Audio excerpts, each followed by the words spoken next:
What's going on, Johnny Nation? Welcome to episode 161 of the Eye on the Storm podcast. My name is David Merriman. Today, I'm joined not by one, but two Johnnies at the same time. One is a point guard who became a fan favorite, someone who is a true testament of development over a 4-year period. By his junior and senior years, he developed one of the best mid-range jumpers in the Big East and was a major reason why St. John's went to the NCAA tournament in the 2014-2015 season. Joining him, one of the best athletes in St. John's University history. That is not hyperbole because there aren't many people in the world that can play D1 basketball and professional baseball.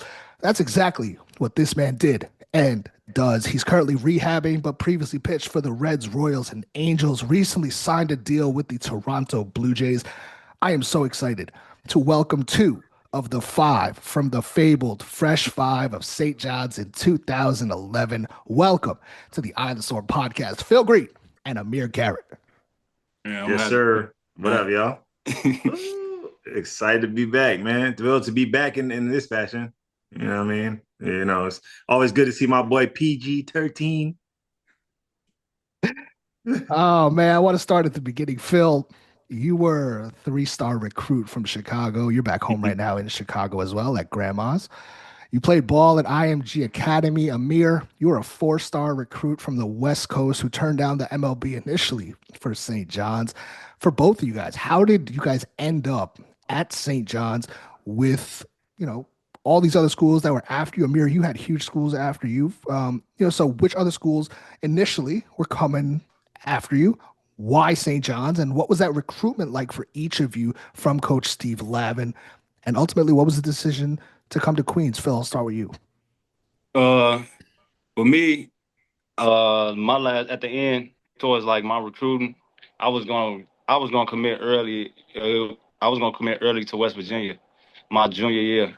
My last year was West Virginia, Oklahoma State, Arizona State, DePaul, and between those, I was gonna go to West Virginia because I think going into my junior year, the year before they had went to the Final Four, and I was like, why not? Big East, West Virginia. It's a great city. I mean, great team, great coach with Bob Huggins. And then my cousin called me because, he's real tight with Corey Maggette. And Corey played what Coach Rico was coaching, so he was talking to my cousin like, yeah, I just got the job at St. John's. He's like, hold on. My cousin, he about to commit to West Virginia. And then so Rico was like, wait, tell him, we want to recruit him. And that's just how it happened, just like that. And then my cousin called me like, hey, St. John's, Coach Lav, we're gonna go there. So and then I got comfortable with the coaches, Coach Rico, Coach Tony, Coach Lavin. Coach Lavin, he could literally. I think if Coach Lavin could talk to anyone, he gonna get him there. Like he's master. Like once he talked to Coach one time, I was like, I want to come. So it was literally just like that. Amir, what about you? Yeah. So the first thing you said, so I was a professional before I was going to St. John's. I was playing professional and going to college. But yeah, like I don't know. My last big three were Kansas, Oregon, and St. John's. To be honest with you, I didn't even know about St. John's for real. Like I didn't even know my eyes were just like so focused on like a big school. Like all the schools that I ever wanted to go to, I had those offers, and like I was set on, just to wait to see what's coming. I already had like big schools, but I was just like, I don't know what. I didn't commit anywhere at all, because I was progressively getting better. But when I got a offer from St. John's, it was crazy because my first offer was Arizona, and then like the next day I got an offer from St. John's, and then like going down whatever, like lowering my schools, it ended up being Kansas, Oregon, and St. John's. Like all the other, like Arizona wasn't even in the picture. But I went out there, I visited New York, and like New York was what made me fall in love with it. That was like my first thing. That was like my first place I've ever been, like outside of Vegas, outside of California, was New York. When I went out there, it was like a big culture shock. It was just like, dang, like initially I was like, I want to commit right here. I want to go to school. I told my dad, I want to go to St. John's right now. Like, let's lock it up. But it's crazy. Like Phil said, like if Lav can talk to you, he gonna get you. He gonna get you, boy. He a smooth talking dude. He gonna get you. I'm telling you, he gonna get you every time. He gonna do it. And the thing that made me commit there was just the camaraderie that the boys already done. We already done established before that. Like, we had all freshmen coming in.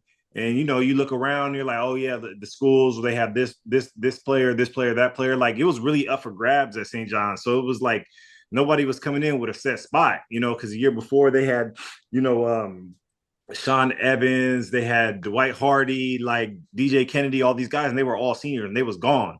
Yep, whole new roster. Yeah, whole new roster. So I was like, oh my gosh, like, yeah, this is where I'm about to go. I'm about to get up in here. And then it was crazy because everywhere we done went, like, I went to Texas. I played Yates there, and D'Angelo was there at the game. He like, man, let's do this. Let's get it done. Like, you know what I mean? And then, I met Phil, I met Mo, Dom, and it's like, bro, like we just developed this relationship like from the beginning. We didn't even go to school together, and it was like, oh yeah, let's do this, man. Let's do this. Let's go there. So, and then I got around the assistant coaches and stuff like that, and it just felt like a big family. It just felt like it was a great fit. Like family. It was just And then the one thing that just got me, and then my father too. Like Lab was like, hey man, don't worry about it. Like when I say I'm gonna take care of your son, I'm gonna take care of him for life, not just while he's here at St. John's. And I know Phil knows, there's been around times, Coach Lab pop up, I'm saying, we still going to eat, I'm saying, he going to my games and stuff like that. Like when he said he got you for life, he got you for life, and that's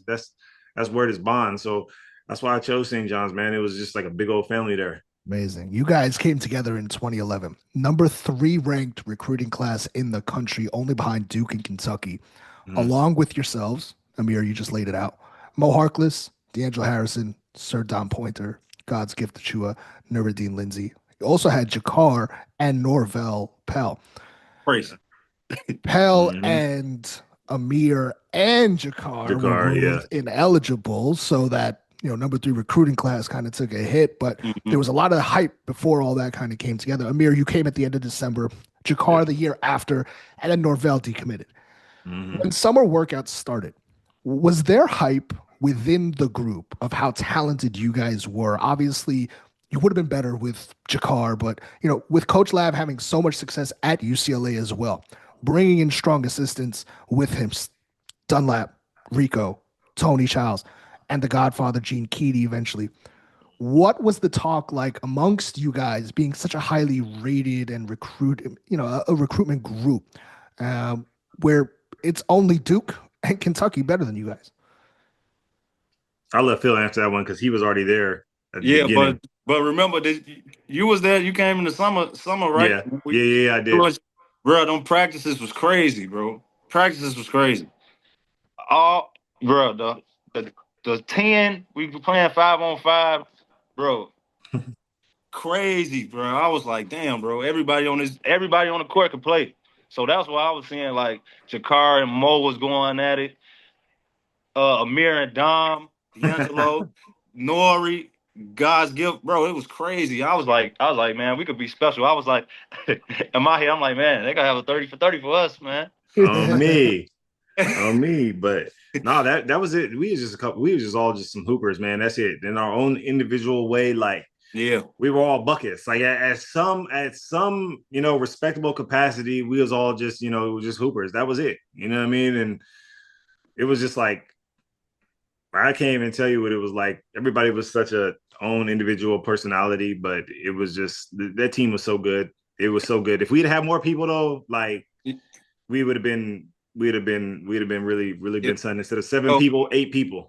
When y'all got ruled and eligible, and then Norvell couldn't come, it affected like everybody in the gym, on the team, everything. Like, we was like, practice was like this, and then when we was like, okay, we was just waiting for everyone to come basically until it was like damn, we don't have like we couldn't even really, once that happened, we couldn't really do as much as we really wanted to do. Yeah, so the depth took a big hit, right? Bro, it was we had I think 6-7 games. 6-7 players were basically playing most games. And then they had walk-on tryouts. It was like we was looking for walk-ons just so we could play scrimmage and practice. Like it took a hit. So because like I said, the energy, even on campus, even like when we had that number 3 recruiting class coming in, it was crazy, bro. I'm telling you, I was like, damn, this is gonna be something special. Amir, what happened? It was just grades, or like you were just not Man, interested in school?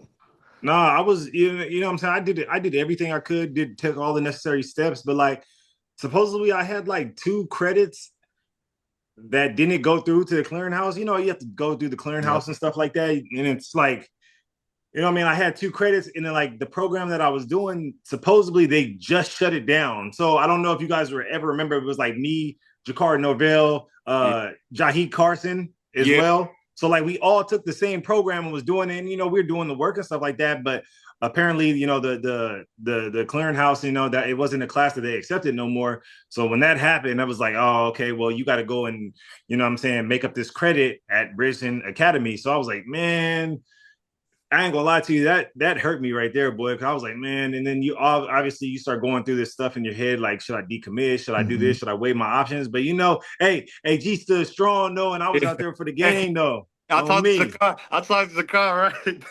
Because he was just a Kuwait, and he was like, "Bro, I'm not gonna lie. When I was at that school with Amir, I was ready to decommit." He was like, "Bro, what? You don't understand, bro, what we was going through, dog. What? Man, I was hot. I was hot, boy." He was like, "Bro, I was so close, bro." I was like, "Bro, I'm glad you didn't, bro." Me and Jakar, bro, we was in there. I was like, "Bro, I'm done with this, bro." I was like, "I'm about to be out there, man. There's such an easier option. There's got to be an easier option. We about to be done, bro. I'm not about to go to St. John's anymore." Amir sitting there choosing that. Amir sitting there choosing Carnesecca Arena over Fog Allen Fieldhouse and going to do these extra credits at some man. It was in Philly. Bro, yeah. What we was playing basketball outside, and that's where we had practice at outside at Olney. What is it called? 13th and Olney at the Chosen League. That's crazy. Boy, no. Oh, crazy. Man. Phil, Amir. Cool, man. I'm glad. Anybody that knows me knows that D'Angelo Harrison's my guy. He was the first player on this podcast way back in episode 5, but. What was wrong with this guy, man? You should have got him on here. You should have got D'Angelo on here, boy. Man, that would have been funny as heck. Listen. I don't know if people can handle all 3 of you guys. We'd be here first over like 3 days. But listen, this guy, it's something must have been wrong back then, because you guys would finish practice and he'd be like, "Yo, let's go to Taffner right now." Literally, Make some history and accounting majors have nightmares for the rest of their lives. Was practice such a cakewalk, or were you guys that mad after practice that D-Lo had you guys go to the rec center and punk some students all the time? And, what were these runs about? This is the thing. D'Angelo would be like, say we have practice. Practice, you got to cover steps, defense, and going over scout and doing this and offense. And then he'll be like, "Bro, we ain't playing no 5-on-5. I got to go to the rec center." I was like, "Bro, it's time to go. You got homework, get some rest or something." Nah, bro, I gotta go. So, after a while, I'm watching. I'll go too, bro. Then we just ended up then it just became a routine. We just go over there and play 5-on-5. Like on me, that but you gotta understand, like D'Angelo just liked to hoop all the time. That was it. That's what he wanted to do. And you also gotta understand, D'Angelo was like, D'Angelo was the guy. Like, that was Lav's guy. Like, everybody, like, D'Angelo was the guy. And we all knew it. Obviously, we all knew it. Ain't nobody was jealous of anybody.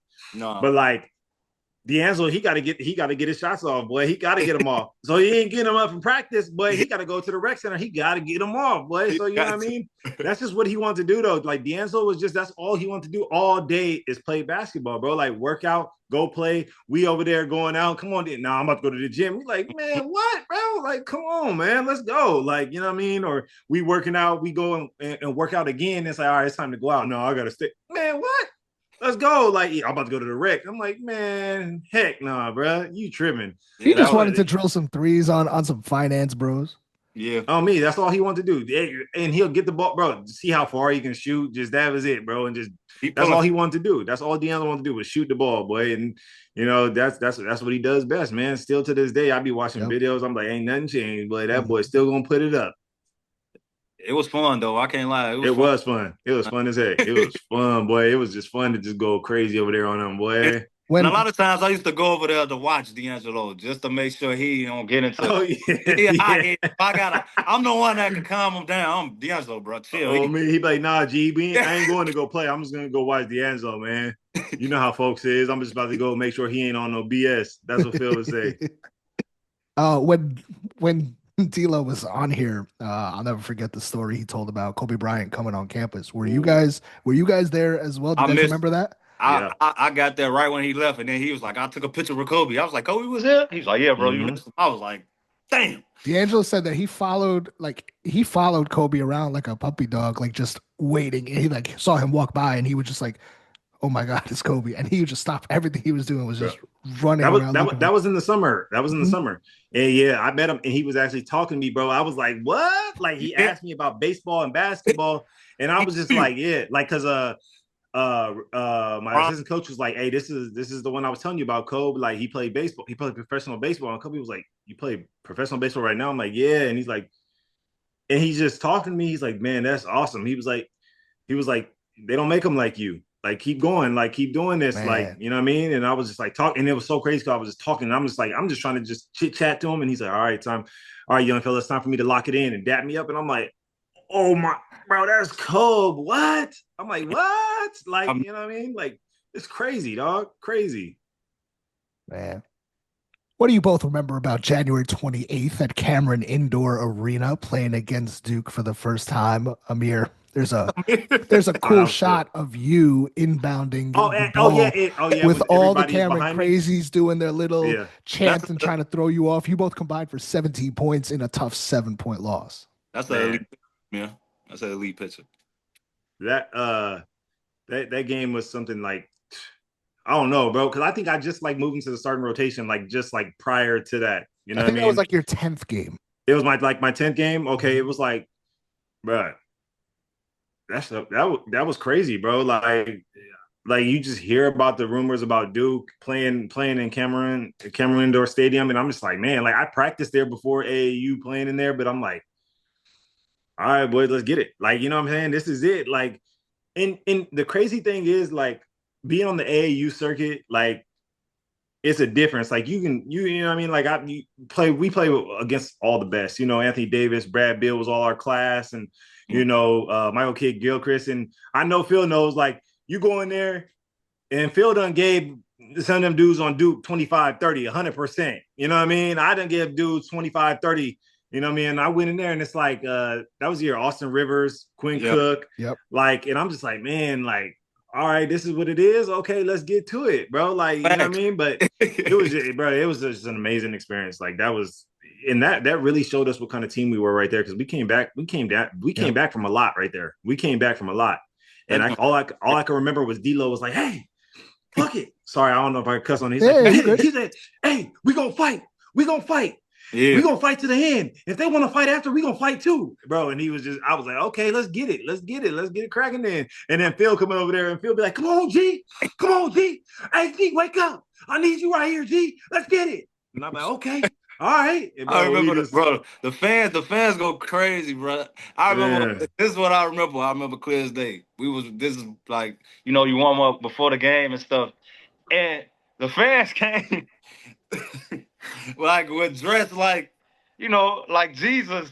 Yeah, yeah. With the God's gift sign, bro. I Yeah. was like, yo, Oh, yeah. I like, nah, that's crazy, bro. I was like, hey, that's what I remember. The fans was crazy, literally from when we was warming up to the end. I was like, dang, I could see why they win a lot of games there because Mm-hmm. fans it's so packed. You like this, it's it's a crazy environment for sure.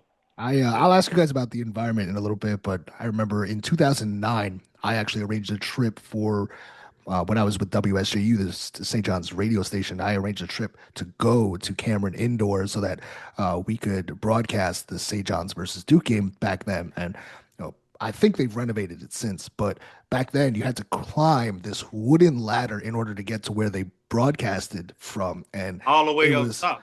all the way up top, this wooden platform. It must have been hundreds of years old. It felt, and so when Coach K comes out, the crowd goes crazy, Yeah. and it was shaking, literally shaking. And I'll No, never forget the atmosphere to this day, it's still the best basketball atmosphere I've ever been in my life. Yeah, that's how for sure. I was for sure. 100%. It was literally like that. Bro, yeah, it was crazy, man. It was fun. That was for sure. It was fun.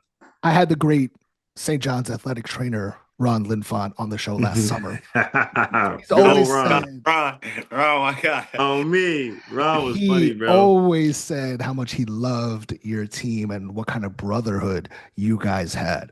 You guys were always getting into it in practice. Now, Amir, some unnamed guys said that you caused a lot of those squabbles. Listen, it wasn't me, bro. I'm telling you right now, it was D'Angelo causing all the squabbles.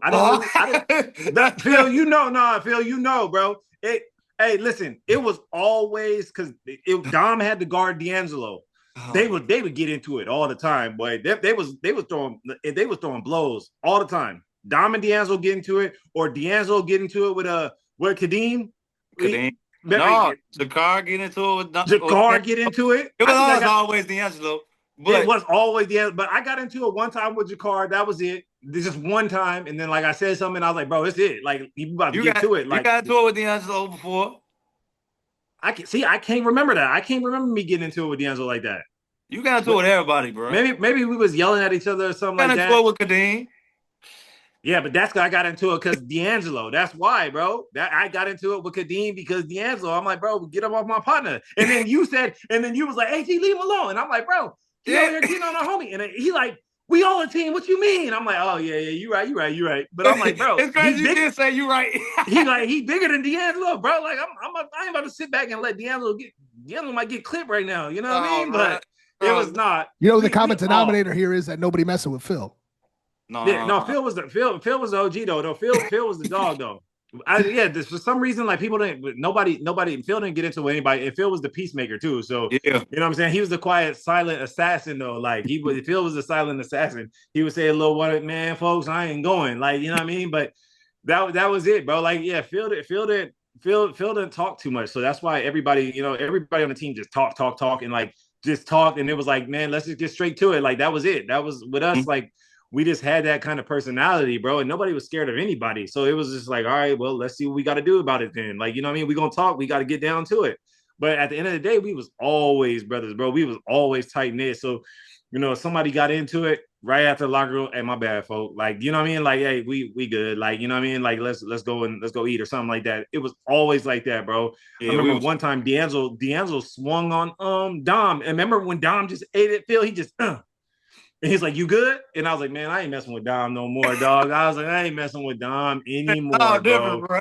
I was like, I'm done. I was like, I ain't messing with Dom no more. For him to just eat that, and he just looked. But Dom, man, I'm telling y'all, nobody, you gotta watch out for Dom too. But when he took that and he was like, you good? And I was like, are we gonna practice? And I'm like, oh nah.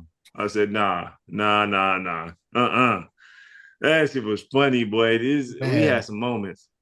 Coach Steve Lavin loved to go to the best restaurants in the city and on the road. Yeah. You guys talk about he's still, taking you guys out. But you guys truly lived like kings when Lav was around. What was your favorite places to go in New York and on the road? New York easily was Philippe Child for me was easily. Bro, 1,000%. Bro, Phil, you know the person that worked at Philippe Child's he used to serve us all the time. He has his own restaurant in New York called Say Less. Say Less, bro, yeah. But yeah, Philippe Child's was my favorite too. And every time I go to New York, bro, I'm always in there, bro. Like always. Like, but Lav got he got an exquisite, expensive taste. That's for sure. And he taught us that like from the jump, bro. Like from the jump. And Lav was always taking us somewhere, you know what I mean? Like, he was like, oh, okay, bet. Phil stuff is calamari though. Yeah. Phil love that calamari. Hey, Mo put me on the calamari, bro. Phil always get a plate of calamari or some chicken wings and some French fries, boy. And Coach, every place we went, he took us to the best steakhouse in that city. Yep, that's what did. Bro. We always had a steak, bro. Anytime we went to a restaurant, we could order whatever we want. Yeah, or Italian too. There's a place right by the school, the Italian spot. Yeah, whatever. When we played in Carter Sucker, yeah. Ain't no set menu. No, hey, y'all get whatever y'all want. What? For somebody in college to be like, get whatever you want, no set menu. Leftovers, taking them home. Me. What? What? All of it, bro. There were only a few bright spots your first year together on the court. The Cincinnati road win, the 3-game win streak with UCLA, DePaul, and the top 20 Notre Dame team. Also, a 15-point win against West Virginia at Madison Square Garden. That West Virginia game, you two combined for 22 points. You both had 11 each. Amir, you added 7 rebounds and a sick alley-oop from D'Lo. Phil, you dished out 8 dimes. This was the end of January. You guys lost 4 games after that Cincinnati win, dropped a tough OT game to Villanova. And then you get this big win against West Virginia before playing Duke. This was back when the Big East was absurdly low. It was this when the Big East was the Big East. Yeah, and you guys were so young, man. Do you remember these games, the performances, looking back on that time, about the youth, the lack of depth? Phil, we talked about it. Was that just too difficult to overcome at that point in time, your first year, and especially with the league being so tough? Yeah, man. We was tired, man. We was tired. Like that's the main thing. Like, you can't win ball games if you only got 7 people. You know what I mean? A 7-man rotation, because it's so hard. And we practice. Like we had Coach Dunlap because Coach Lav was out, and we practice. Bro. I know for a fact we went overtime. If it was, bro. Oh, I got a story about that one, boy. I know you remember this story, boy. Bro, we was practicing, bro. I was like, and then 4 hours. Bro, yeah. Like, what could we be doing for 4 hours? You know what I mean? Like, what could we be doing for 4 hours? What are we doing here? What were you like doing? What? By this time, that's why we start fighting. Everybody start fighting. Yeah, and we got to end practice, bro. Because be there for 4 hours. You know what I mean? So we the only thing to stop practice is we get into it. That's it. Man, you guys be talking to each other. Like, let's just get into a fight to end practice. Oh no, we got some stories how to end practice. For everybody watching, we got a little something from you want to end practice. Let's go back to February 18th, 2012. Madison Square Garden. St. John's beats UCLA 66-63. Lavin's old school. Amir, you had 8 points in the game on 3 of 4 from the floor. Phil, 11 points and a tip-in that sealed the dub. He did. Only 6 guys played in this game for St. John's, which is wild. It was one of the signature wins that first year. Phil, what do you remember about that tip-in and that win at MSG? I remember like that was a primetime game. I think we played on. Yeah. It was on TV. It was on national television. I was like, this UCLA. Like, I think it was CBS. CBS. It was CBS. Mm-hmm. CBS game, and I'm like, bro, I just want to win. I just want to win. We at the Garden, everyone feeling good. If we beat them, it could be great for us. And like you said, that's all 5 freshmen started that game, right, for sure. Yep. I know. Yeah. So that was a big game for us. I remember that. We was fighting because they had big Josh Smith. Wasn't Josh Smith? Josh Smith. Yeah, it was Josh Smith. Big fella Josh Smith, and we was like, bro, if they gonna play him, bro, we gonna just attack him the whole time. Either we get the middle, and that was a good game for us. We was fighting. That was a real good game. I remember that. Amir, you had your big moment freshman year, also that Notre Dame win that I mentioned. Yeah. You had the bucket that sealed it as Phil right here, gave you that pass. You knifed in for the running layup to make it a 3-point game to actually stop Notre Dame. That was on a 9-game winning streak that was led by big man Jack Cooley. I remember that. Amir, what do you remember about that freshman moment as well? That you got to put that final nail in the coffin of a red hot Notre Dame team. That team was good. Man, they were good. Only thing I can remember, and I can remember this vividly. Like, I used to work, Phil, like, we used to work close with Coach Rico, like our assistant coach. That's what he does. Like, in the NBA, still does like workouts, doing moves, like whatever. Like, I just remember him. As soon as Phil gave me the ball, I heard him, "Hey, go to work, go to work," and that was it, bro. And I was like, "All right, I'm out." Whoop, go to the basket, hit a layup. And when I seen the ball go in, because the time was running down, and when I seen the ball go in, I was like, okay, bro. Like, I was hyped, boy. I was so hyped. This crazy thing. I was so hyped. I scored that bucket. They threw the ball down the court. Yeah. And I go up there and I'm like trying to contest it, right? Coach Ladd comes, "What are you doing?" I'm like, "Hey, coach, you missed the ball. Like, what you doing? What are you doing? You could have fouled him and gave him 3. Like, what are you doing?" And Phil, like, "What you doing, folks?" Like, hey, bro, I know what he was doing, bro. I'm like, "What?" He's like, "What is he doing? You about to foul him, G? Come on, man." And I'm like, "Dang, like, you right, dog. Like, you right." And I'm just like, I was still so amped up from that, man. And it was just like, that was such a surreal moment, though. Like that, I it remember was. your photo the next day in the paper though. That was what was Oh lit. yeah, It was on that one was page cold, hype. man. That one, I was like, that's crazy. That was that tough. was, You gotta that was find that. awesome. I mean, I still got it. You still I got still got it. Yeah, I still got it for sure. For sure, I still got it. I want to ask you both about Mo Harkless. Mo played just one season at St. John's, averaged 15.3 points per game, 8.6 rebounds per game, 1.5 assists, over one block, was named Big East Rookie of the Year before being drafted 15th by the Philadelphia 76ers. This was a really talented class, obviously, that Coach Lav put together.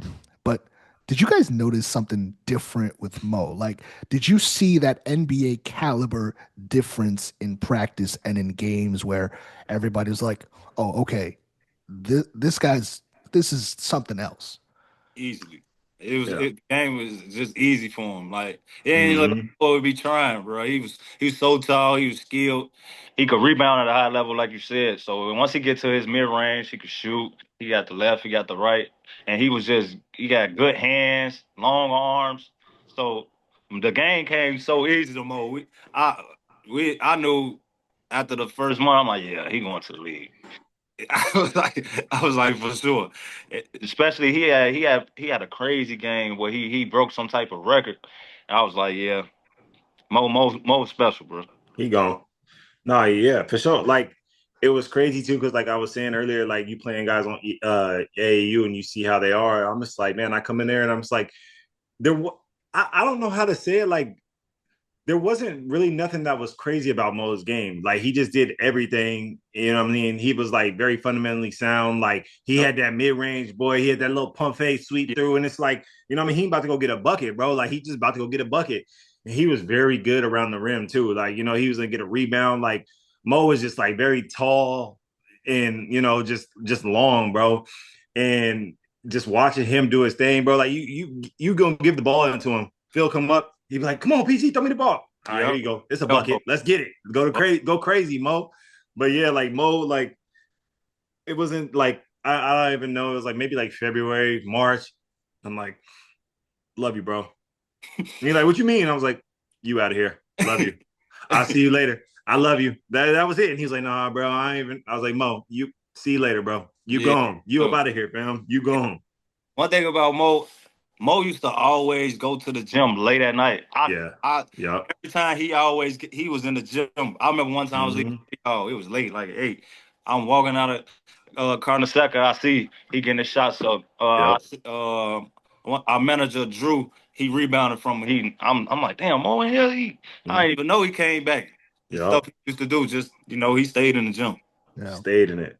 Mo turned that work ethic into over $80 million in the NBA Mm-hmm. as he made a career for himself representing St. John's. I mentioned him earlier.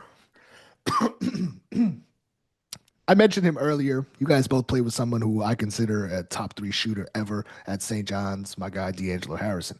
3 Angelo, as I would call him, used to pull up from Steph Curry range on the regular and make it, whether it was Marquette logo, Syracuse logo, any logo was Harrison range.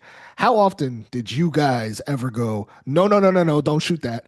Or when did it become, okay, he can let it fly from whenever, wherever, and where do you think he ranks as far as best shooters you both have ever played with in your time?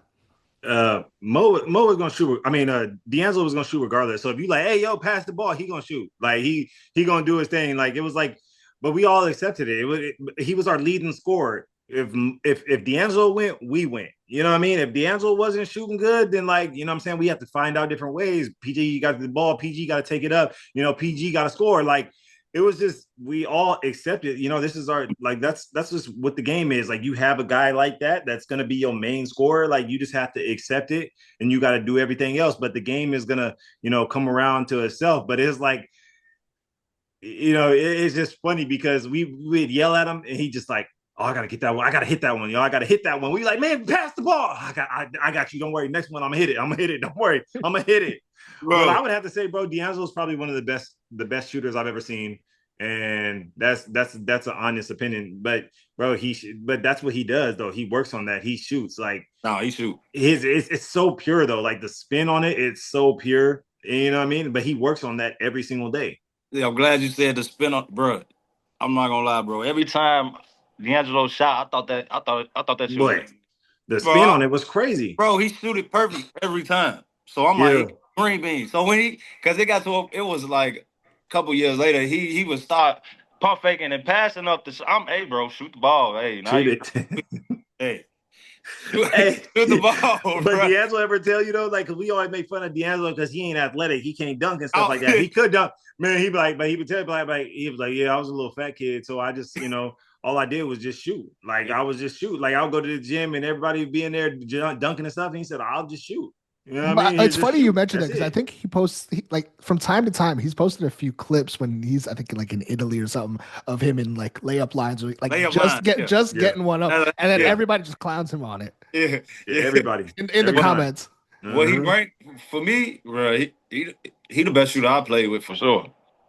Because if he's open, if he said it's going in, it's going in. And he hard to guard. He's strong. And it's so soft too. It's just yeah. So and D'Lo has put in so much work, made a great career for himself overseas, and is, obviously somebody that St. John's fans love because of what he meant and being a 4-year guy. Phil, it comes, that's where it leads me to you. I mean, your progression from freshman year to senior year is one I've actually talked about a lot on this podcast and over the years with friends as we reminisce from your teams. I've mentioned how rare it is today to get 4-year guys, transfer portal, NIL stuff, it's almost impossible, for guys to fall in love with players because, they leave. And the reason why is because we see that progression. Like, Phil, like you were the silent point guard on an all freshman team. And then by junior, senior year, you became such a reliable mid-range and three-point shooter and a real leader on the team.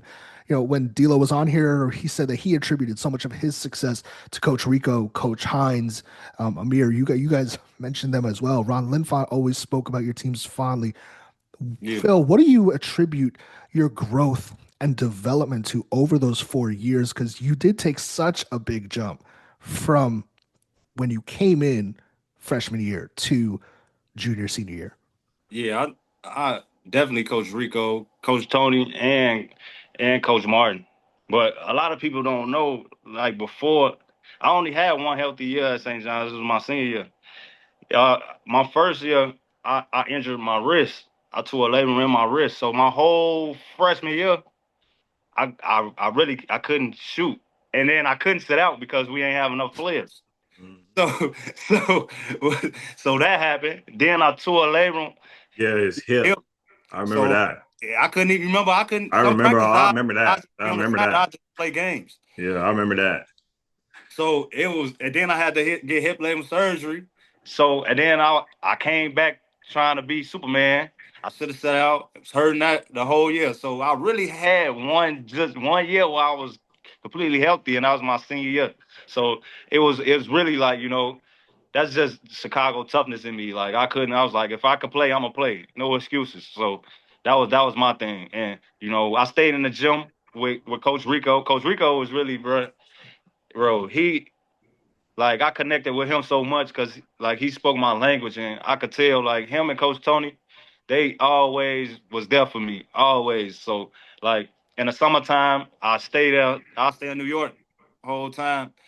And I just stay with Coach Rico because, he's one of the best at what he does. And like you said, being in the gym, you gain confidence. So with the confidence, being in the gym, it translates to the game. So I give them a lot of credit. Coach Rico, Coach Tony, for sure. Bill, the Syracuse game is still talked about to this day as one of the absolute favorite memories for so many St. John's fans. December 4th, 2014. While most fans remember the end of the game, you had to fight to get to that shining moment. You were having an off night. You were 3 of 12 from the floor, and then the 5-minute mark hit, and you hit a different gear. Yeah. Steal, 3 to tie the game, a miss, a 3, a steal, a 3, free throw, and the Carrier Dome went quiet. Yeah. 11 points, 5 minutes. One of the most signature moments of your career and one that all St. John's fans hold close to their hearts because of their rivalry with little bro Syracuse. Take us back to that game, that sequence, that moment. Phil, what was that about? Because I know you remember it. Johnny fans remember it. December 4th, you destroying the Carrier Dome. It's just it's Syracuse. You know, they always used to they beat us. They was beating us a lot, and I wanted to beat them so bad, bro. And I like playing in Syracuse gym. It feel like you playing outside, so it made me feel like I was back home in Chicago playing outside at the park. And I remember I told Dom before the game, I said, "Hey, bro, I'm gonna get hot. Watch, bro, I'm gonna get hot." That's why, like you said, I was playing rough, but in my body, I felt like I was just one shot away from being hot. Coach Martin used to say it all the time. You one shot away from being hot. Yeah. So I knew once one failed, I was like, oh, okay. Then another one failed. I was like, oh, here we go. and then like the fans that came that was St. John's fans, I could hear them. They was getting louder and louder. And as we kept going, we getting stops. Obekba getting blocks. D'Angelo making big bucks. He kept us in the game. And then it was like surreal. And I was like, damn, bro, we finna beat them. Like this is big. Like, cause we haven't beaten them. It was a while from St. John's had beaten Syracuse until we won that game. And every year, I can count on the day every year. My Twitter goes crazy. It's National Field Green Day. Me. December 4th. It's Jay-Z's birthday and Phil Green's day. But it was special though. Like you said, it's not something I can't forget. Like, it was real special. Phil, Amir, I'll ask you both the same question. In your St. John's career, what's the one moment that stands out the most for you that you find yourself thinking about the most? I would say for me, if I would have stayed, if I didn't transfer. Oh man, we're getting to that. That's a moment where in my head I'm like, dang, did I make the right decision? You know what I mean? Should I have left my boys? Like that's my biggest thing. That's something I think about all the time. All the time.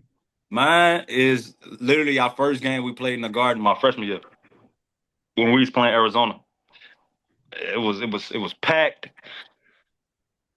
and we was undefeated until that point, and we had them beat, and they came back and beat us at the end. I felt like if we won that game, I feel like that season would have been completely different. Have either of you guys played at the Garden before you got to St. John's? No. Mm-mm. What was that moment like? Crazy. Just walking in, going up the ramp. Crazy, bro. But you share a locker room with the Knicks, bro. Like bro, we was going at times, we see dudes like just getting done from shooting and stuff. Like they in there. I'm like, what? Like, you see all the equipment and stuff, like the NBA socks, and you like, oh my God, like this is dope. Like, you know what I mean? Like you somebody sharing the locker with Carmelo. You know what I mean? They just put his stuff away and put yours in there. You know what I mean? You like, damn, this is crazy. When you walk, as soon as you walk on that court, it's different. Like them lights different in there, like different, boy. Different energy, like, bro. That's hands down the best jump to play in, hands down, bro. On me, it's something different about it. Like when you get on there, the way you jump, the way the ball bounces, you just like, what? It's just different, man. Bro. Like, man, I'm always curious. I'm always curious about guys who are far removed from their college days, like you guys now. Do you ever think about the what ifs of your St. John's career? What if Jakar was eligible that freshman year? What if Nuruddin Lindsay doesn't leave the program? What if Rashid Jordan doesn't leave the program? What if Chris Obekba doesn't get suspended? What if Rico Gathers stays committed to St. John's? Ooh, that's a big one. I like the Rico Gathers. I forgot Rico was committed. I didn't know that. I remember that. Yeah, Rico had to bounce strong. Yeah. I don't know, man. Like you know what I'm saying? Like that's what I said. Like credit to Lab, bro. Like, you know what I mean? That's the kind of person he is. Like he can recruit with the best of them. 100%. He can recruit with the best of them, bro. It's no doubt. I'm standing on this hill, man. If you, Jakar and Norvell was eligible at the beginning, bro, I'm telling you. And Nordine didn't leave. Yeah, I think, yeah, we've been cool. Bro, Bro, that could have been special. I'm telling you. Yeah, Phil. I could have did. Crazier atmosphere. Rupp Arena in your 8th game in college basketball, silencing the Carrier Dome in your best game, one of your best games ever. Your first NCAA tournament game in Charlotte against San Diego State, or one of your programs overseas with the hostile crowds, with the fire and all the stuff we always see overseas. I'm gonna say Duke is crazier than because it's so small. Duke is like you can't hear once like when they go on a run or something, like literally it's like the floor shaking. So it's like I'm gonna say that's kind of crazy. But I played in a crazy hostile overseas though. Damn. Now I just thought about it. That's tough. I'm gonna say Pauk versus Irish. I played in that rivalry game overseas in Greek. You can YouTube it. Crazy. It's crazy. Like people dying. Like it's crazy. So I'm gonna go with that one. That one was crazy. Okay. Amir, bigger thrill. Your Major League Baseball debut against the Cardinals on April 7th, 2017, where you pitched 6 shutout innings and gave up only 2 hits in a 2-0 win. Your game-clinching layup versus Notre Dame, playing in Cameron Indoor, or something else. Yeah. Sheesh. Yeah. I'm gonna have to say Cameron Indoor, just because for the sole reason, like, in my world, in the baseball world, people ask me if I've like played there and how is it? You know what I mean? Like just the history of it. Like, you know what I mean? How much stuff that they have heard about it playing in there. And like for me to experience that, like it was pretty sick. But I would have to go Cameron Indoor Stadium, bro. It's only what, like 5,000 people in there? It feels like there's 40,000 people in there. Like it's hot, sweaty in there. Like, bro, I was shooting a free throw and like I'm feeling like the rim is swaying like from left and right. Bro, you know what I mean? Bro, in the fans and the students, like that's what makes it right there. Like they're all just, I mean, they ain't missing nothing. Like they ain't missing nothing, bro. They know who you are, where you live. Like they did all this, bro. They on your back, bro. So I would have to say that, They man. pass That out was the flyers with all the things to call you and on me, everything. They know everything about you. So I would have to say that one is pretty. Obviously, I've been in some environments where it's like it's just dope, and I'm just like, oh my god, like this, like you said, my debut. But like everybody's so far away, so yeah, like playing at Duke, I'm just like, oh my gosh, this is crazy. Which team did you guys both despise the most at St. John's? Oh, that's a good one. Georgetown. Oh man, what man? Bro, yeah, no, I ain't. Bro, don't. Hey, I mean, bro. Hey, Oh, you know what you about to say? Rumble every time. Talking about after the game, it's like, bro, start a fight. Every time, bro. I'm like, what, man? Every time, Georgia. I know it is Jabril Treywick, bro. Every time, bro, he's just getting on my skin, dog. And I'm just like, man, what's up with you, bro? Like, you know what I mean? Like, I ain't with all that. Remember Phil when I was over there doing the inbound, he blow in my face. I'm like, yo, what? I'm a hot boy. I'm like, what you doing, dog? Like, what? Like, nah, we about to get after it right now, bro. That was hot. Hey. So Phil, after the game, I'm on him. I'm on him, bro. In the line, bro, I said, I'm on him. Hey, bro, that was so funny, bro. They was like, bro, just start a fight. Hey, man, what? All right, I'm just like, all right, it is what it is, bro. We gonna get after it. But now, like them, I would have to say, we got into it with Notre Dame. Remember with Dom? Yeah. Oh. We did cleaned him. Well, we didn't have too much smoke with anybody though, for real. Like, but yeah, Notre Dame, Georgetown, Syracuse was always a big rival. They would come in to New York, and then you have all the fans. We are New York's team. Man, and mine was, for me, it was UConn. What's the little point guard? Kemba? Not the light skinned one. He played in the league for a minute. Shabazz Napier. Shabazz Napier, bro. He would, one time he crossed me up and I fell on the ground. Like, dang. And then he just talking mess, and I get a bucket. They're like, man, you about to let this baseball player get a bucket on you? I'm hot. I was hot, boy. I'm like, what? Like, what you mean, dog? Like, well, yeah, Amir, for sure. but look, since I've been overseas, right? You know, like the players we played against and stuff, right? Yeah. They used to be like, bro, they used to hate having to play against us because they knew we was always on that. They was like, bro, every time we do this for the plays, like, bro, when you play them, they either gonna want to start a fight or on like, me. On that every time. That was it. We on that every time, boy. Every time. Don't we even try not to care. act tough, bro. Don't. That's the big thing. Don't try to act tough because we gonna see what you talking about, bro. Like that was it. We ain't playing around, bro. We gonna see what you talking about. That was it. Keep it basketball, my boy. Yeah, keep it basketball. That's all you had to do. Phil, have you seen a better poster dunk than Rashid Jordan on Dylan Enos versus Villanova your senior year in your entire basketball career? I do remember that dunk. No, bro. That was crazy. I do remember that one. That was crazy. But Dom got a crazy dunk against Dom got a crazy he was in the Garden. He went baseline. Was it against UCLA? No, against Fordham. Oh, he had one against UCLA crazy. He had one against Fordham. He jumped. And like he jumped high, his head was like above the rim. That was crazy. But Rashid's was crazy because he was at home. He jumped over him really. Nah, that was crazy. Let me ask you guys actually about Dom. It's asked about Mo. Mo went to the league. Dom went to the league. Mm-hmm. But Dom took a while to progress kind of into that kind of a player. It felt like Dom was pretty reserved early on and then, eventually started to pick out his hair and started to get wild. And then, but you saw his progression. His athleticism was off the charts, but he started to, play better defense. He really got his mid-range game and then finishing around the rim. What was it like watching Dom's game progress that eventually got him to play with the Cleveland Cavaliers and now obviously having a huge career overseas? See, what the crazy thing is, people don't understand. I think Dom was the highest ranked player going into St. John's, wasn't he? Yeah. I think he is the highest ranked.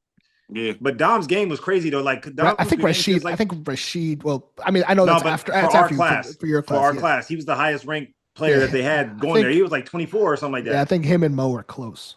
Yeah, bro. And I'm just like, Dom's game is so, like, I would say it's so unorthodox. Yeah, like you'll be seeing him dribble like with his left hand and then come through and like do something with his right. And you like, bro, like what? Like I feel like if he got it all together, Dom would be cold, bro, because he could. That's the thing is like Dom is gonna play defense. Like he gonna be able to dribble the ball up. Like he gonna be able to step back and hit a three when you don't even think he's gonna hit. He can't. You gonna be like, oh, he can't shoot. He gonna hit a three. You know what I mean? His sense of basketball is way different. So it's like just watching him play. You know what I mean? Like it's just pretty cool to see that because Dom half the time you don't even be thinking he even paying attention to anything. So you know what I mean? He just does him. Freshman year, because to be honest, Dom always been that player he was senior year. But the way he's not a practice player, so you would see him at practice like Dom. That's nasty, bro. What are you doing? Yeah. So his leash wasn't so long, like coach like something after he do something like. Yeah. But he always had that, and then like it's crazy because if you look at like he said, he'll do something, you be like, bro, what? But he's a person you gotta throw him in the game, and he just gonna figure it out. Yeah. You gotta let Dom be Dom. That's what we call it. Let Dom be Dom. No stretching, nothing. Just put the shoes on tight. Let's go. Put him in right away. Don't warm up. Just go. Put him in. Yeah, that's it. You gotta let him play, bro. Because if you don't, it's gonna look crazy. Yeah. But you gotta let him you gotta let Dom be free, bro. You have to, bro. That's why he's so good. That last year, he was like, there's nobody here I could do me. His leash was longer. So that's why he got so much better. You know, he was blocking shots. Him and Chris was blocking everything at a point, bro. So once he started making his jumper, it was a wrap. Amir, in my open, I said that you're one of the best athletes ever in St. John's history.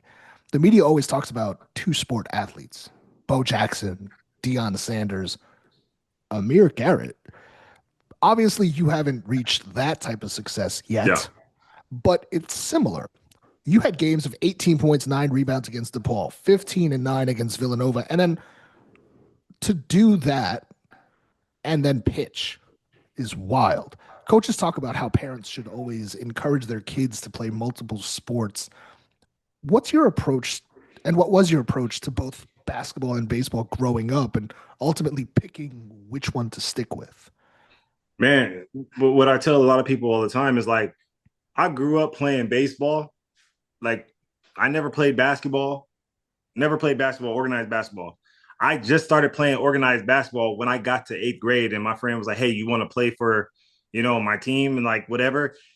And so, realistically, I had 4 years before I went to college and was playing, and it was like I was so raw. Like I was just taller than everybody, getting rebounds, but like I was able to get good at basketball quick. I remember I was ranked by my junior year. Yep. You know what I mean? So it's like, all right, well, let's see what and I was just a center at first, and then just getting rebounds, dunking the ball, and then like my sophomore year came around, my junior year came around, and like I'm dribbling the ball and stuff like that, and I'm just doing a whole bunch of stuff, and then I go to these camps and kill and go to these tournaments and kill, and I'm just like, oh yeah, I can play with these dudes. Like I can play with all of them. Like I can play with every single person from the top 100, whatever it was.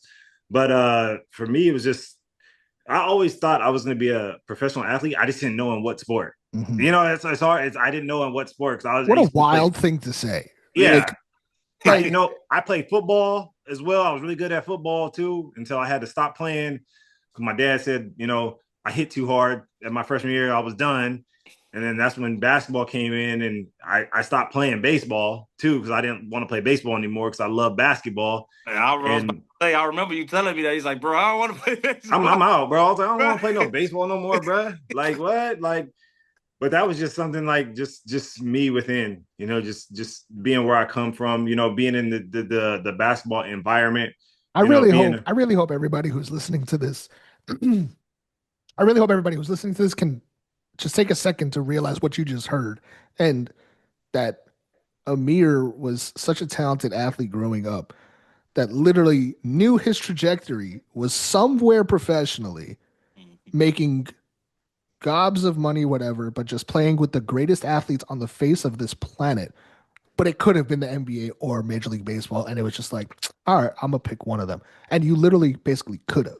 And I think that's an incredible, incredible thing that most human beings can't even fathom to, even think about. Like, it's wild. Yeah, no, for sure. It was definitely hard though, because like I tell people all the time, they ask me if I could have went to the NBA. I think I could have went to the NBA if I didn't have baseball. Right. So if I was just going on time, going to school and going to hoop, I could have went to the NBA. You know what I mean? And they asked me, why did you pick baseball? And then by this time, what I'm saying, like we all getting older, and I'm like, it was a lot easier route for me to go to at this time. It was a lot easier route for me to get to the major leagues than it was to get to the NBA at this time in my career.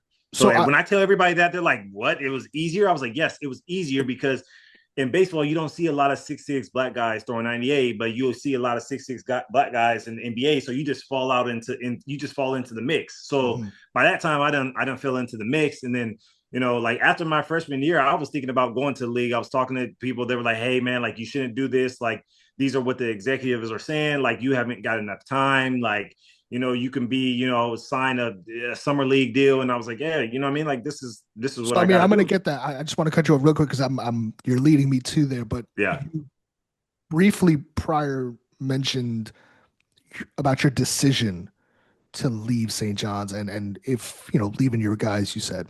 Yeah. Looking back on your decision, especially that it's turned out into a Major League Baseball career, was the decision to pursue basketball at St. John's instead of baseball a tough one? And was there ever actual talks of you suiting up to play baseball for St. John's while you were in Queens? No, I couldn't do it already. I was like, because once I signed the contract, it was just going. But like, who would want to go and play college baseball if you're already going to be pro? They're going to give you money. They're going to go play. Like, there was no thought in my mind, I'm not going to play college baseball. You know what I mean? Like that's where my thought process was, and I wasn't even really getting any offers. I didn't even have anything, to be honest, with baseball for college. You know what I mean? So it was just like, I just skipped a step. I just got drafted and that was it. And so that does lead me to where I'm going. Your decision to leave St. John's in April of 23 after 2 seasons to pursue baseball is pretty incredible. I mean, you're drafted 22nd You're drafted in the 22nd round by Cincinnati in June of 2011, Yeah. but had a stipulation in your contract that you could play basketball, which you did, and pretty quickly were ranked also in the top 20 of prospects for the Cincinnati Reds system after leaving St. John's. Like, I'm trying to paint this picture of how insane of an athlete you are, but when you left, you sort of mentioned that you could have transferred to another basketball program, and you did essentially transfer out of St. John's basketball, but that didn't happen. So first Yeah. of all, how does an active basketball player who gets drafted in another sport, how did you come to that decision to chase baseball instead? And I think you just kind of alluded to, the path, but how did you also at the same time keep your arm to the ability of throwing 96 miles an hour while playing basketball at the same time at such a high level? To be honest, I didn't. I didn't. So it was like me.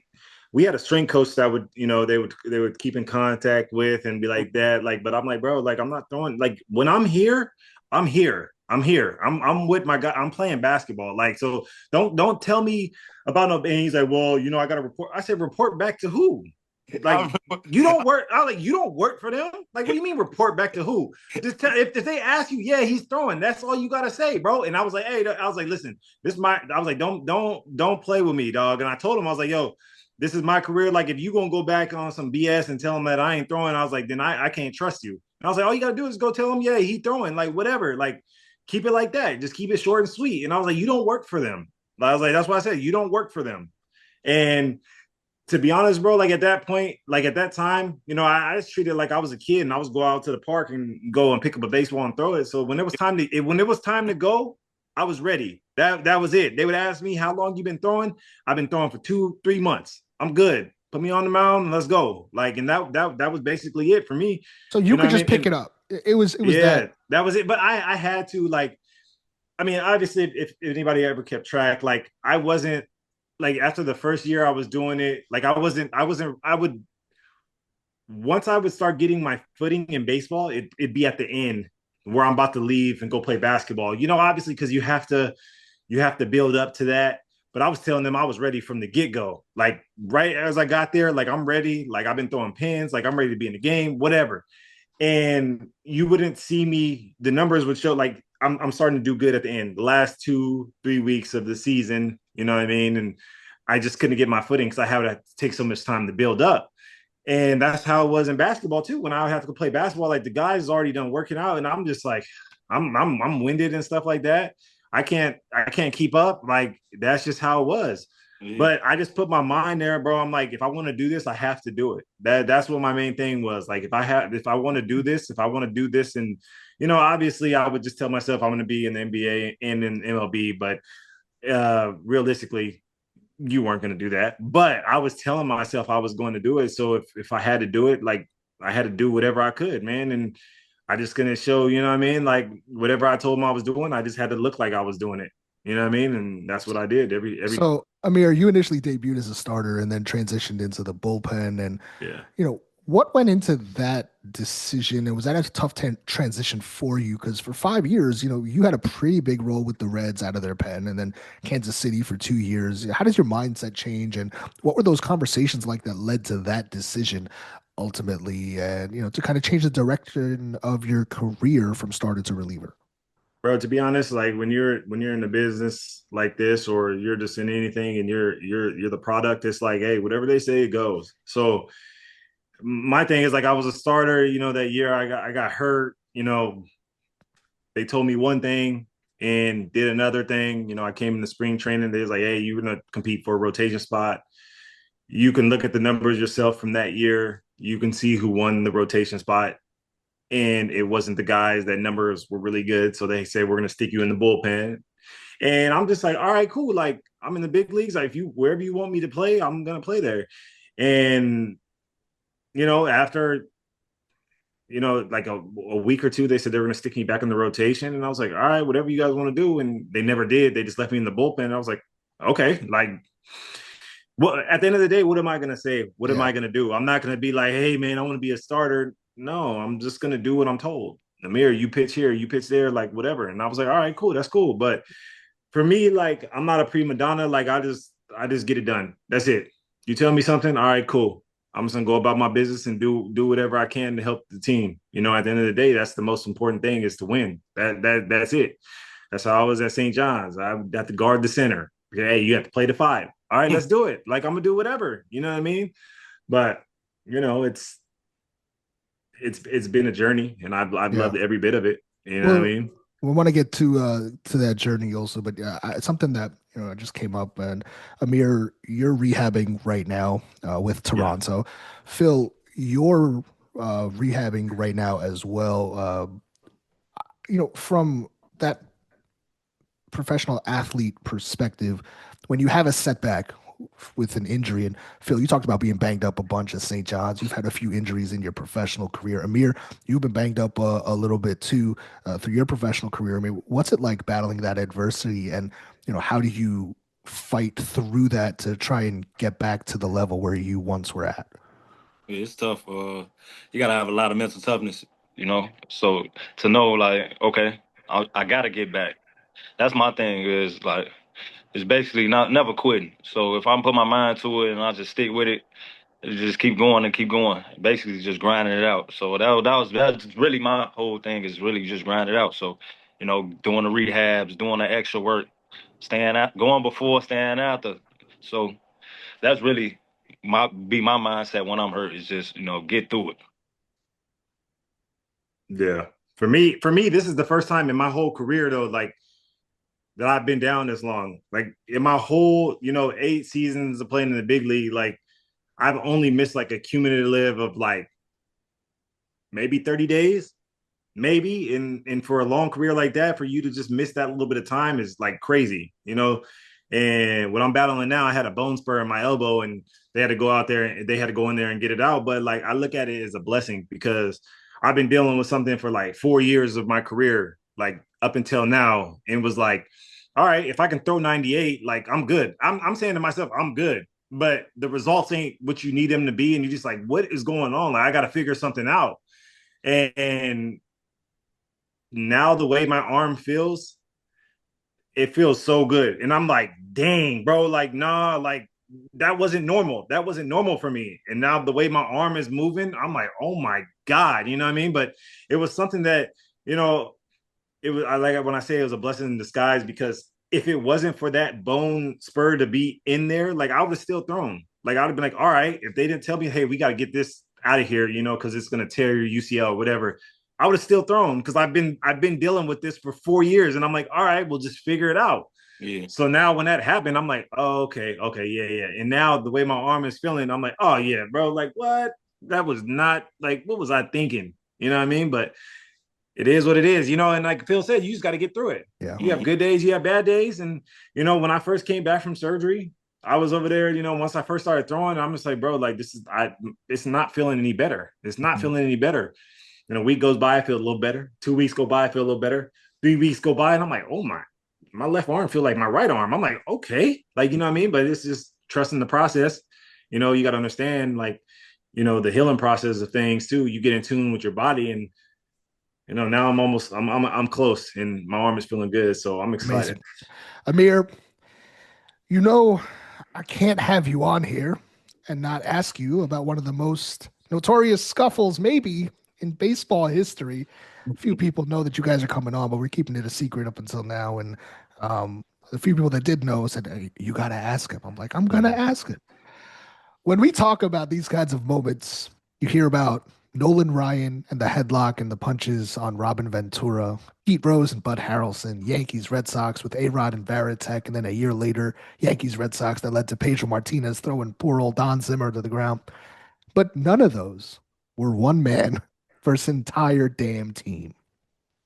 We are not far from the 5 year anniversary. Phil talked about he's got Phil Green Day on December 4th, but July 30th is Amir Garrett Day. July 30th, 2019, top of the ninth inning. The Pirates have an 11-3 lead, and you're on the mound. You get a visit from your coach and what looks to be trying to calm you down, and all of a sudden you start jawing back at the Pirates bench and bull rush them, and punches get thrown. You end up being held back by two Pirates, somebody on your team, and an umpire. And as you get escorted off the field, you hit him with a flex.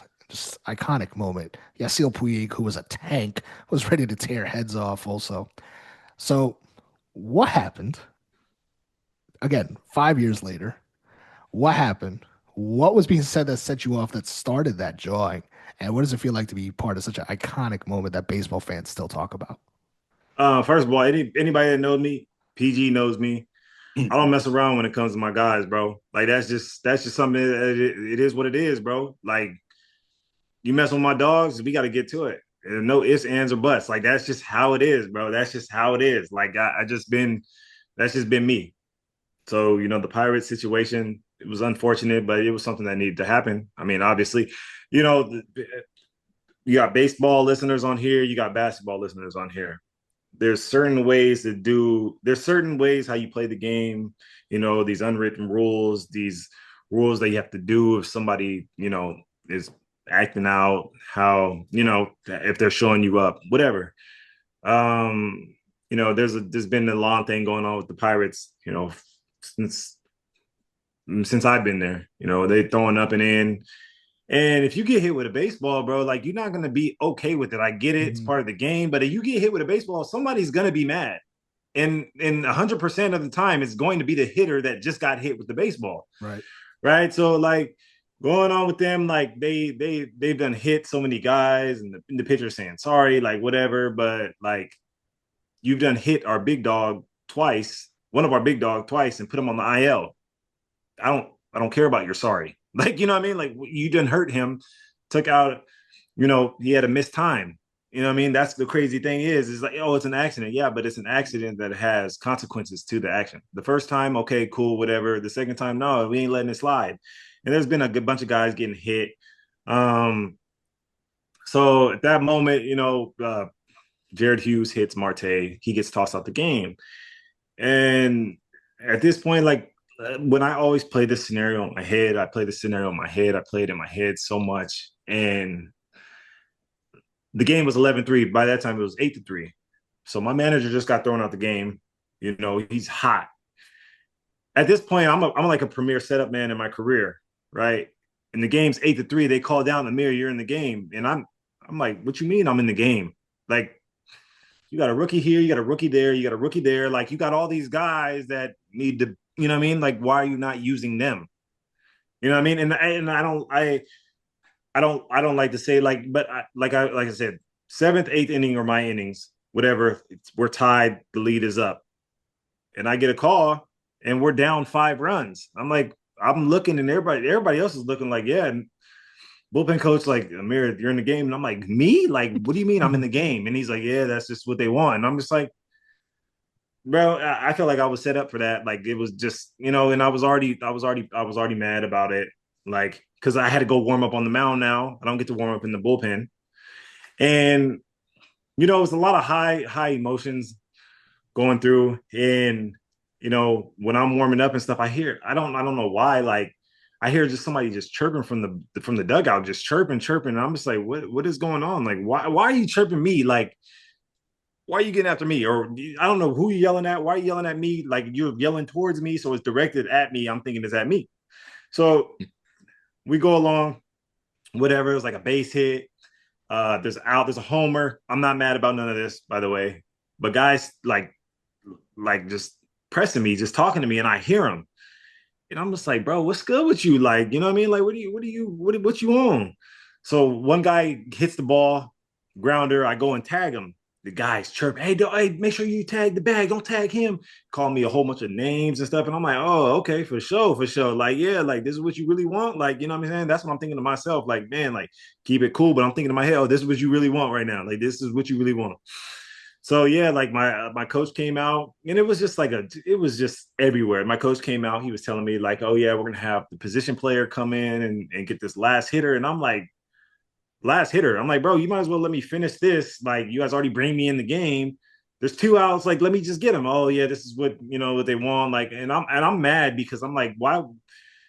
I mean, I don't think it was the manager's decision, the pitching coach decision. I think the person that put me in the game just didn't know, but he was took over as the manager at the time. When he put me in the game, he just didn't know, like, whatever. But it was his call. So when he came to get me, I'm like, bro, like, why am I in this game right now? You know what I mean? And I'm just mad about everything. So he took me out, like, but I heard a guy over there talking mess, call me a B word, and I was like, oh yeah, that's the last B word I'm gonna be. And I was like, all right, I'm just gonna go over here and see what you're talking about. If what you were talking about is real, then I gotta see it. Like I gotta see it. Like I want to see it for myself, and I don't care who's over there. Like then I gotta see it from all you guys.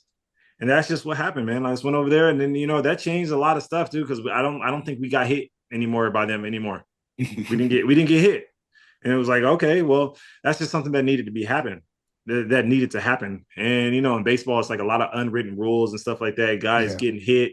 Hey, listen, that ain't flying in no basketball. I'll tell you that.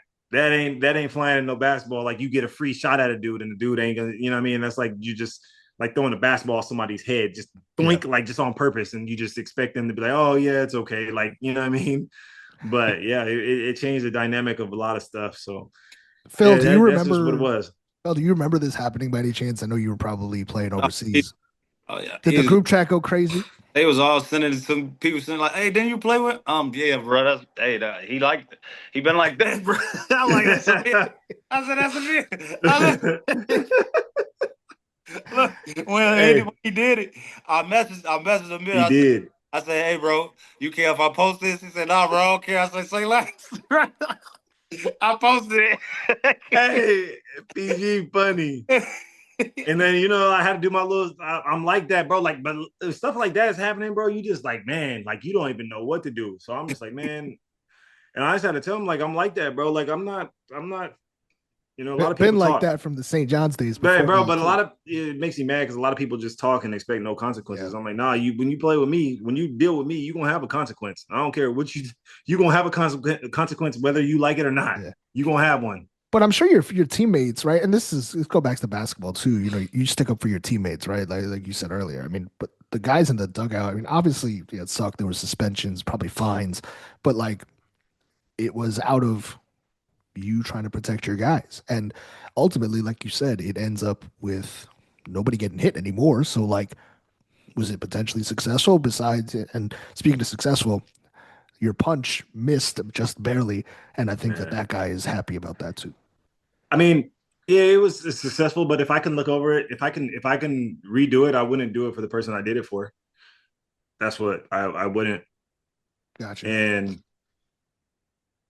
not because I didn't like the guy, because I didn't like the reaction of, when we got into it, like what was going on. Right. Like I just went to war for you, and this is what you're gonna do. Like you know what I mean? Like you get in here, bro. Mm-hmm. Get in here and throw these hands, bro. Like don't be over here grabbing nobody and holding anybody back. Get in here and you better get the scuffling. Like, you know what I mean? That's what my thought was. And that changed dynamics of careers, how people viewed me, like, but it's just like, I don't know. I tell a lot of people all the time, like, before you do something, make sure it's going to be the best outcome for you. That's something I've always been a victim of, is having everybody else's back, and not having mine. You know what I mean? And it's just like, hey, it's just like you go to this point. It's like, I got to have my guys back, but you don't take a step back and be like, yo, are you looking out for yourself too? Like, are you conscious of what may happen if you do this because you're helping somebody else? Do you think it's going to help you?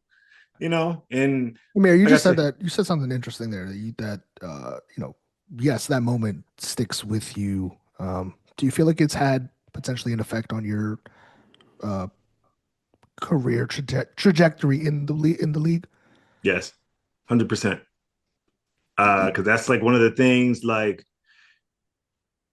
people are like, oh, is he mature? Like, because I went and had my, like, you know what I mean? Like, oh, is he a hothead? Is he this? Like, no, I'm none of that. Ask the people that play with me. Yeah. Ask the people that really get to know me. Like, don't judge me off what you see. You know what I mean? And at the end of the day, we're all competing. We're all competing.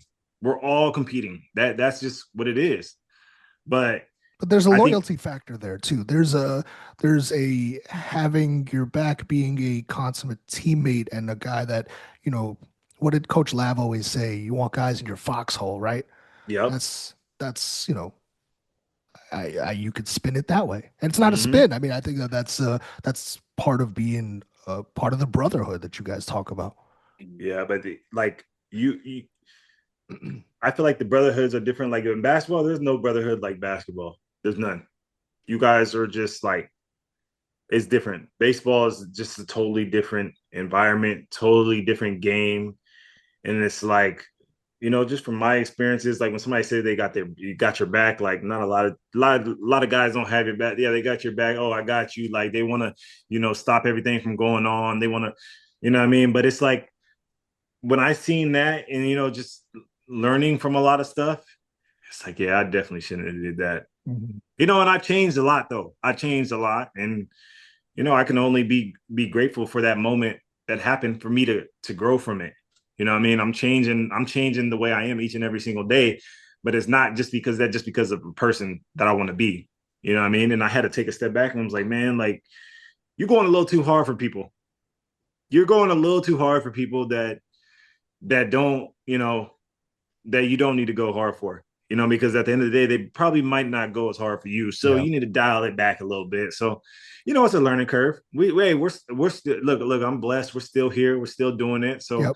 that's the main thing. All right. Well, we're gonna get to some lighter stuff there, but I think that was a really Oh important no, that's all that good. was a really important, I think, part of your career. And I think it was important for you to talk through that. Obviously everybody's like, oh yeah, the fight, but there's so much more to it. And I think Yeah. I think you talked about that really well in the layers of not only the consequences, but how your thought process should be after the fact and reflecting. And I think that's really important for young athletes as well. So, listen, there's lessons here if people are listening. Amir, on May 20th, while going through rehab, you took to Twitter and did a Q&A.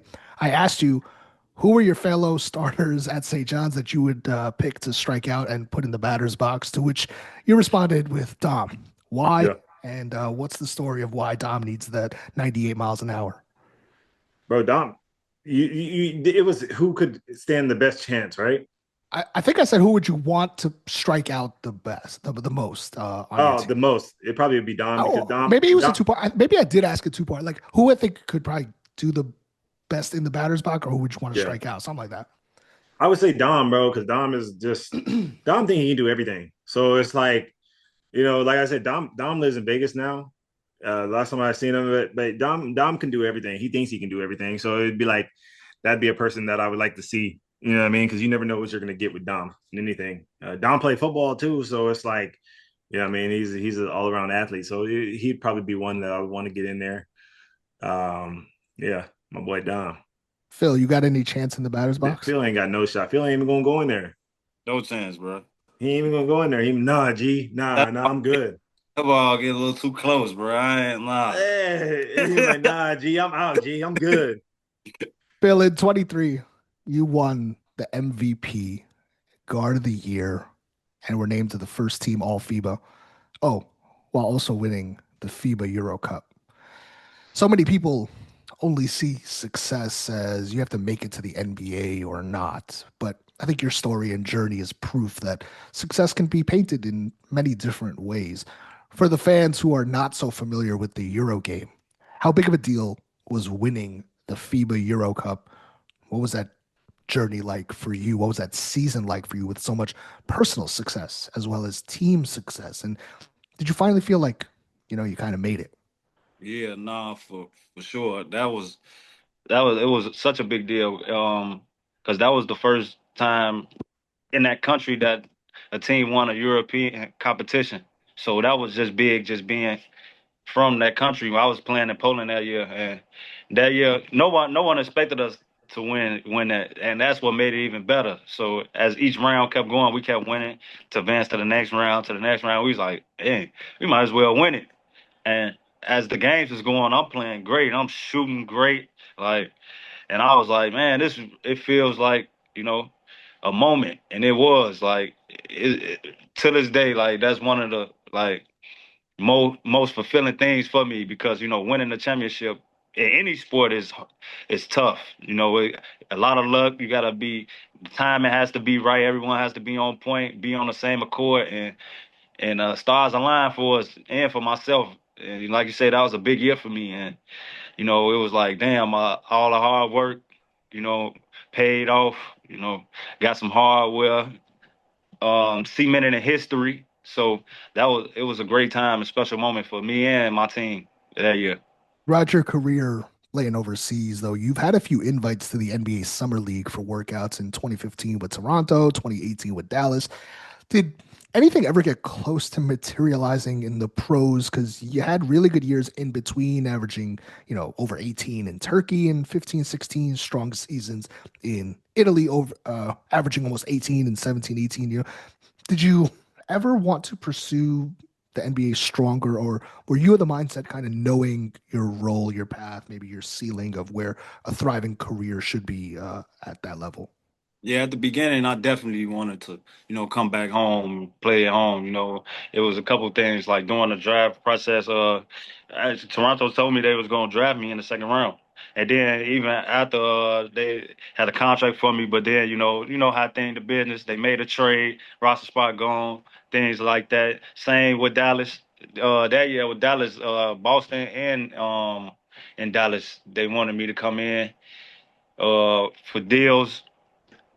Literally the same thing happened. I was like, I'm gonna just make the best of what I can make the best of, not dwell on it. Like I said, it's a great life. You play, you getting paid to play the game that you love. I call it a paid vacation. I get to see, travel the world, play at a high level, meet a lot of new people, you know, like I said, different environments, different cultures, and it's a blessing in itself. So me being over there, I'm so accustomed to it now. At first it was like I said, it was a cultural shock, but now when I go over there, that feels like home. So it's like I have two homes. What's your advice for guys coming out of college who aren't surefire NBA guys, who are possibly exploring the overseas route? Somebody like maybe Kadari Richmond, Mhm. who went through the G League combine this offseason, but could have a bright future overseas as well. Now, personally, I think an NBA team is probably going to give him a shot when you're a 6'6" guard like that. But just in general, guys who aren't being in mock drafts and, you know, for someone like you, like you say, played summer league, went overseas, came back. What do you tell people about chasing the dream, being realistic, listening to the right people, and trying to navigate the life of being a professional player? First, for sure, you definitely got to be mentally strong. Like, going across those waters is it's a business too. They like, if you're not playing good, they get you out of there and find somebody else that'll play good. So, it's a grind. So if you're not mentally tough and mentally strong, you're not gonna be able to make it. Like, you got to know that when you go across those waters, it's not the states. Like, you got to get used to the culture. The coaches, it's big on system. You have to fall in the system and be the best that you can be in that system. And if you could do that, you can excel. Those are the ones that excel. The ones that could come in right away, fit in, and actually know how to play the game, they excel right away. But you have to be mentally tough, especially your first 2 years, first couple years. You have to, you got to get out your head. Like, all right, I'm over here. I'm going to do the best here. And once you do that, you could get a call back home. So you have to basically, it's like starting all over. Last three seasons for you have been pretty impressive, personally. A big year in Poland, FIBA Euro Cup 22-23. You were supposed to play in Israel, but that got postponed due to the war. So you go to Turkey, average almost 17 a game. Then this season, go to Kuwait, have your best scoring season through 7 games, average almost 22 a game. You've had a really strong, career overseas, almost a decade now. I think we're going into year 10. What do you attribute to your game essentially getting better as you're getting older? In again, having that, I don't want to say unstable environment, but bouncing around a little bit to try and find the right spot. uh, as you get older, you become a vet. You know where to pick your poison. You know how to go about practicing, how to take care of your body, little things like that, little nuances of what you're supposed to do, and how to be effective in the game. So that's really the biggest thing. And like I said, it started from that championship.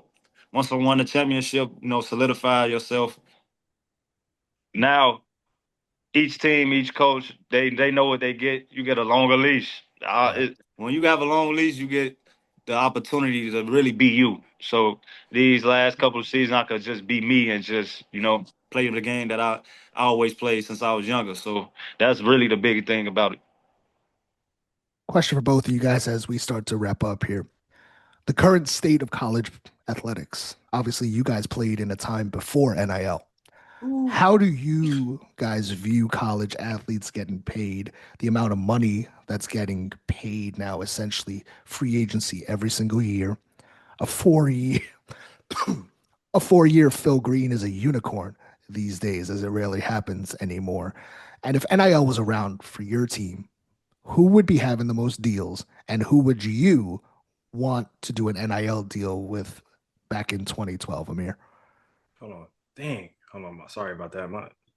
Oh, there you go. Bro, hey, listen, my thing is with these NIL deals, like, oh, we got a bag. For sure, we got a bag. Like, I came out, I had a lot of hype on, the mixtapes and all like that, but like, it's good. I'm glad these guys are getting paid for sure, but it's also killing the game now too, because it's like you want to go to a different school because the bag is bigger. Like, I get it, but like if you a top dude, you want to go somewhere and you already at a top school, why are you going to the next top school just to chase the bread? Like, your bread is not going to be in college basketball. Then if you that good, your bread is not going to be here. Your bread is going to be at the next level. You know what I mean? So it's like, oh man, I'm glad they're doing it and I'm glad they're getting to it, but some of these things are just overwhelming, bro. And it's not teaching, like, I feel like a lot of people are just giving up now too. They're not really in it. They don't have the discipline. They don't have the backing. The people telling them like, yo, like, stick this out, bro. Like, let's go. Let's do it. Let's do it. Like, you know what I mean? They're like, oh, I'm just going to go and get a bag somewhere. That's what a lot of the coaches are saying, is that, like, a lot of coaches who have actually gotten out of the sport because of it, and where guys are just saying, okay, well, I've either failed or I don't have the role that I want, and this team is going to promise me X, Y, and Z plus, $700,000. So I'm going to leave here. I'm not going to develop. And when you kind of think about it, think about it from a St. John's perspective, where you have a chance to develop under Rick Pitino for 3-4 years, what that can do for you long term, if you think about, your potential paycheck as a professional, whether it's overseas, whether it's in the NBA, having that Rick Pitino pipeline connection, you have to see the bigger picture. And I think that a lot of young kids do not, and unfortunately do not have the right mindset or people telling them that. I mean, but I get it, a lot of people, but like, you got Rick Pitino here. That's the best of the best. You know what I mean? Like, that's the best of the best.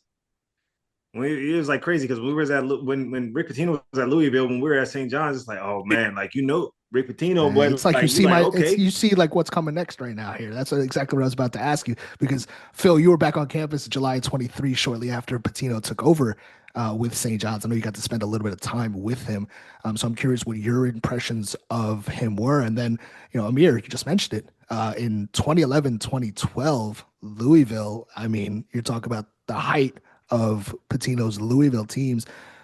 You guys did drop. I think Phil. I think you dropped 21 points against him, but they waxed you. Yeah, yeah.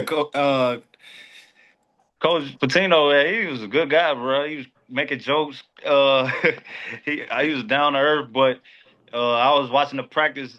I was like, man, practice is intense, bro. Like, I see why he wins a lot of games. Like, he coaches and runs practice like game, like really, like everything is full speed, and he's on the microphone. Yep. That was the first time I seen like a coach on him. I was like, when we get speakers in here like this, I was like, and he was just talking every time, but everything is full speed, full contact and I was like, I see why they play so hard. They in shape and they win a lot of games because Coach is a really good coach, and I was happy I got to see that, to see a live practice, to see how they practice and how they work and how Coach actually coaches. Like, he's in there like on that microphone. You gonna hear it, he make it so you gonna hear him. Like, hey, his practices were harder than ours with Coach Lab, or you think they were similar?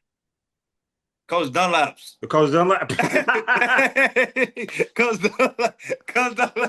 Dunlap practices harder, bro. Hey, me, remember, oh my God, remember we used to have to do cutthroat all the time? We couldn't dribble the ball, just pass it. Bro, well, I'm like, hey, Coach, you want us to fight? Like, we throwing elbows. You want us to fight right now? Like, what you talking about? I'm about to get my teeth knocked out, bro. Like what you Wait, like? explain this to the fans. What did you guys have to do? It was cutthroat. So like you would pass the ball, you couldn't dribble. You can't dribble. You can't dribble, and you just gotta swing through, and then you have to figure out how to get the ball to somebody else. But it's like, bro, like, what you mean? Like, coach, why are we doing this right now, bro? Somebody about to fight. You know what I mean? We gonna have no dribbles. You just gotta swing through, rip through, and it's like, bro, and with Dunlap, you gotta play hard, bro. You have to, hard, bro. The whole time. Oh man, yo. I actually reached out to Coach Dunlap right before we did this to get some stories about you guys, but he didn't get back to me. So maybe that's a good thing. Go ahead, Phil. Oh no, I was about to say. I remember one time. I don't know if you was there, man. We was running 17s, and one thing about Coach, bro, you had to make the 17. Oh God, you had to make it. Otherwise, you running it again. It don't matter if you off by a little bit or something. He'll be like, you can run it. You be like, okay, we ran hard. Coach Mike let us go. He'll be like, you almost got it. You be like, what? Again, you be like, bro, like. Phil, tell the fans who don't know what 17s are.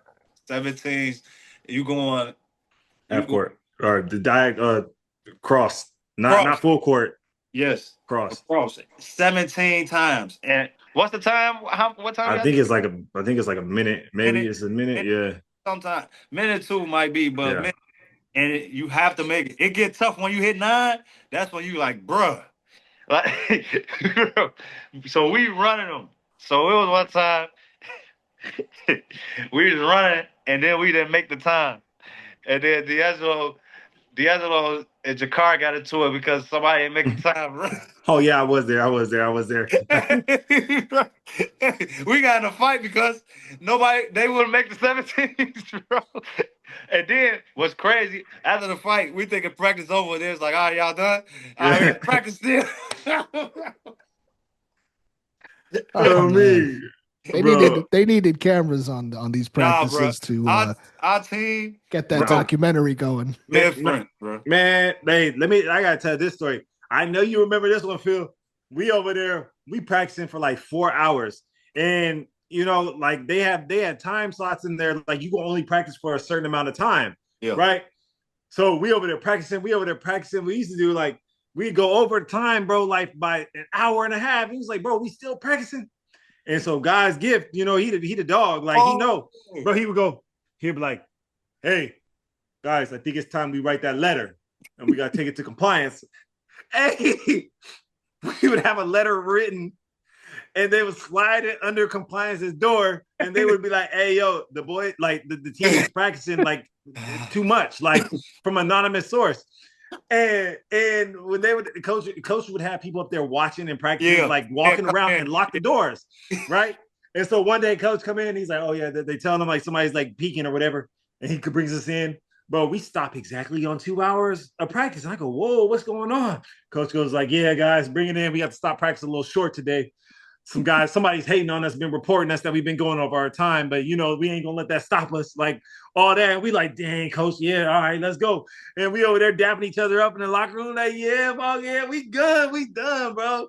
We done. Didn't they put cameras in also? Either because you guys were fighting or because of the practice time. I think it might have been because of the practice time for sure. Yeah, it had to be because of the practice time, bro. We used to be, bro. But it was like, bro, practice over, dog. Yeah, 6 a.m. practices. We do that 2 hours, then come back after study hall and practice the rest of the night, bro. I used to be like, bro, how y'all expect us to do some schoolwork?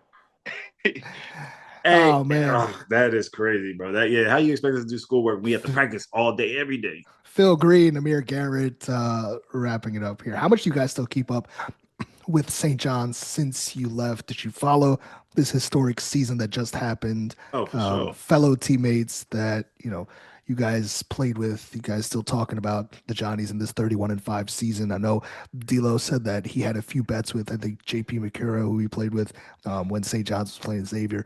You know, what's it been like following the Johnnies, especially last year? It's been awesome, bro. Like, it's been awesome. Like the program, I feel like it's back, you know, but I feel like, you know, what the Johnnies are now is like kickstarted from, you know, from that year before with DJ, Sean, Dwight Hardy, but like we I think our group kicked it off. You know, it kicked it off to what it is now. When they say St. John's is back, now they are back for sure. They had 5 losses last year, but I be texting these guys from time to time. We try to make it up to New York or whatever, but like, it's awesome to see that, man. It's awesome to see that. It's just awesome to see the program that that has transpired and that has built into what it is today. I think they're going to be a really good team next year. I am sad that RJ left. I am sad. I'm not even going to lie to you. I thought he needed to stay. Thought he needed to stay one more year for sure. But at the end of the day, you got to do what's best for you. You got to do what's best for your family. But I think they're gonna be all right though. They're gonna be all right. They're gonna get somebody else or just as good, or like they still got the core of their team, so they're gonna be okay. Phil, I know that you were all last season you kept hitting me up for the docuseries. I know you were overseas, so I kept sending you every new episode. But talk to me. I know you said that you're still following the team as well, even though you're overseas. Yeah, I check everything. Every score, every game. I go on Twitter, I type in hashtag SJUBB. Oh yeah, they don't know about that I one, boy. go on there and I check what's going on. Okay, this is what's going on. Like the roster, like this season, this off season, I was checking to see who he's gonna sign in the portal. The players we got in our team this year gonna be they special. They got a lot of special. I see at least 4, 5 league guys. So especially, man, it's gonna be special. Come in top 5. Hopefully we get a chip, man. I think we could get a chip. Hey, we for sure got to pull up, bro. I'm for sure going to a game, 100%. Hey, let's set it up. St. John's, all my people that are listening, get Amir, Garrett, Phil Greene, and all those boys to a game. For sure. Courtside too. So whoever, only way to do it. Let them know. Courtside. Amir, Garrett, best of luck with rehab. And speaking for all the Johnny Nation, we hope to see you in the big leagues again on that in that bullpen and coming out and doing your thing. Phil, keep representing Big East basketball, St. John's basketball overseas and killing it. Thank you so much for doing this. This was amazing. You guys are two just guys who are so synonymous to St. John's and St. John's basketball. So thank you for taking the time with me and doing this. I really appreciate it. Best of luck. And Johnny Nation, I'm sure, really appreciates you guys. Appreciate you. Appreciate you guys. Go Johnnies, always. Johnny Nation, thank you so much. That's Amir Garrett. That's Phil Greene, two Johnny legends, and taking us down memory lane. Appreciate all you guys for listening. We'll catch you next time.